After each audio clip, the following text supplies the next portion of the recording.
Hey guys, welcome to HD Movie Recaps. Today I am going to show you a 2021 American based on true story film called The Guilty. Spoiler ahead, watch out and take care.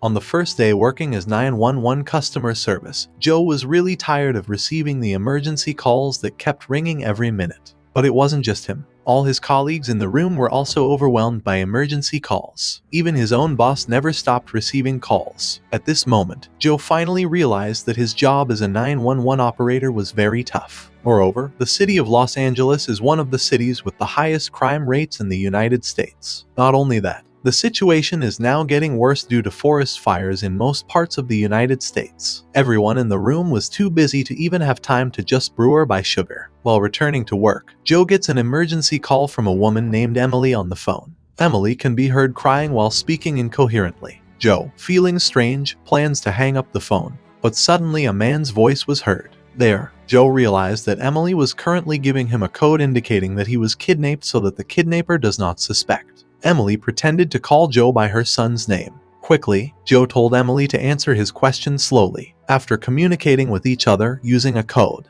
Joe managed to find out the characteristics of the kidnapper's car, that is a white minibus, while monitoring Emily's position from her cell phone's GPS signal. Joe immediately called for help. The kidnapper is getting suspicious, trying to snatch Emily's cell phone in the midst of the panic. Joe told Emily to stay calm and call him later when she got the chance. When the call ends, Joe asked the nearest patrol police from Emily's location to close the access road and check every white minibus that passed nearby. But unfortunately, the policeman refused because he was busy dealing with the fire. He and other patrolling police tried to evacuate, and it was impossible to close the road just to save one life. He then asked Joe to find out what the license plate number of the kidnapper's car was to make it easier for the police to find her. Hearing that, Joe was annoyed, but no matter how hard Joe pleaded, the police still told him to find out the license plate number of the kidnapper's car first. Joe then found the address information, as well as Emily's home phone number from the police data. When contacted, the phone was picked up by Emily's 5-year-old son,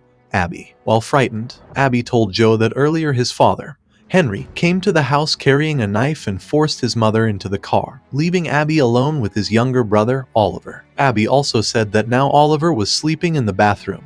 Hearing Abby's story, Joe immediately found out information about Henry and police data. Then came all Henry's personal information, starting from the address, car plate number to Henry's criminal track record, who has been in and out of prison several times. Seeing these data, Joe is sure that Emily's husband is the abductor and that Emily is experiencing domestic violence. Worried about disturbing the other customer service, Joe decided to move rooms, then tried to ask his superiors at the police station to help Emily. But his boss got angry and told him to focus more on solving his own case rather than helping other people's cases. At the trial of Joe's case to be held tomorrow, his superiors have instructed all members of the Los Angeles police force to help give false testimony so that Joe can escape the law and the good name of the police can be maintained. He also ordered Joe to serve his sentence as 911 customer service, according to the shop only. No need to get too deeply involved in other people's problems. When his sentence is over, Joe can more quickly return to being a field police officer again.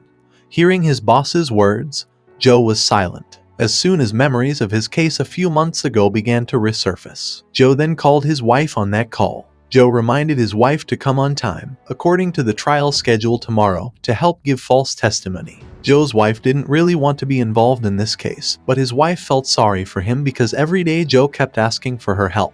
She also promised to come to court tomorrow. After feeling a little relieved, Joe returned, waiting for a call from Emily. He doesn't care if his boss forbids him as a police officer. Joe cannot ignore the people who need his help. He is still determined to find a way to help Emily at any cost. Not long after Abby called Joe, Abby told him that the police had just arrived. Joe then told Abby to give his phone to the police. The police suddenly sounded panicked when they saw Abby's hands were covered in blood, even though he was not injured at all. Hearing that, Joe panicked, and when he was examined, the police panicked sounded louder. The police found Oliver lying stiff in the bathroom. His whole body was covered in blood and his stomach had been split open in the middle of the chat. Suddenly the phone died. Joe was sure this must be Henry's doing. While holding back his anger, Joe dialed Henry's number on the call. Joe claimed to be a police officer and said that he already knew all what Henry had done to his wife and children. Henry, who felt cornered, could not say anything. He kept crying in fear. Joe is fed up with emotion.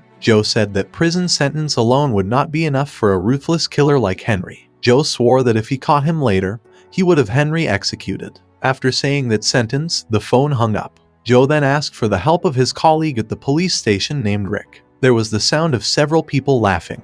Joe realized Rick must be drunk at the bar. Joe reminded Rick not to drink too much and prepared to testify in court tomorrow. Just like Joe's wife earlier, Rick is actually afraid that his lies will be exposed. But if Joe is not his friend, then he doesn't want to make false testimony before the judge. Joe comforted Rick by saying that everything would be fine. Joe promised when the case was over he wouldn't cause any more trouble. When Rick has calmed down, Joe then tells about Emily, then asks Rick to go to Henry's apartment to look for clues to where Emily was kidnapped as Rick was gone. Emily suddenly called back on the phone. Joe asked how Emily was doing. Emily also replied that she was sitting in the front seat of the car beside Henry. Joe asked again, what is the speed of the car? Emily, who doesn't know about cars, can only answer that the car is going so fast that it scares Emily in the middle of the conversation. Henry's voice was angry as he tried to snatch the cell phone from Emily's hand. Heard the commotion. Joe again asked if Henry was wearing a seatbelt now. Emily answered no, after getting a picture of the situation in the car. Joe then ordered Emily to immediately put on a seatbelt and then pull the car brakes as hard as possible.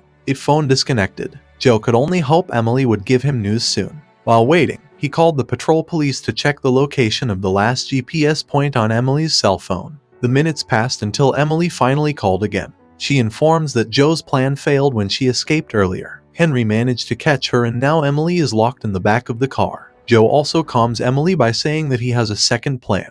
Joe asked what hard thing was in there. After searching, Emily found a brick. Joe then told Emily to be ready. When the car stopped later and Henry opened the back door, so Emily had to hit Henry's head with all his might with the bricks and then run as fast as he could from there. Slowly, Emily stopped crying. Emily felt talking to Joe made her heart calm there. Emily vented. She didn't know the reason why Henry was angry, even though she was just trying to get the snake out of her second child. All of her stomach. Joe was getting confused. He asked Emily to tell him everything in as much detail as possible. Emily also explained that Oliver had been crying all day without stopping, like he was holding back a stomach ache out of pity to see her son in pain.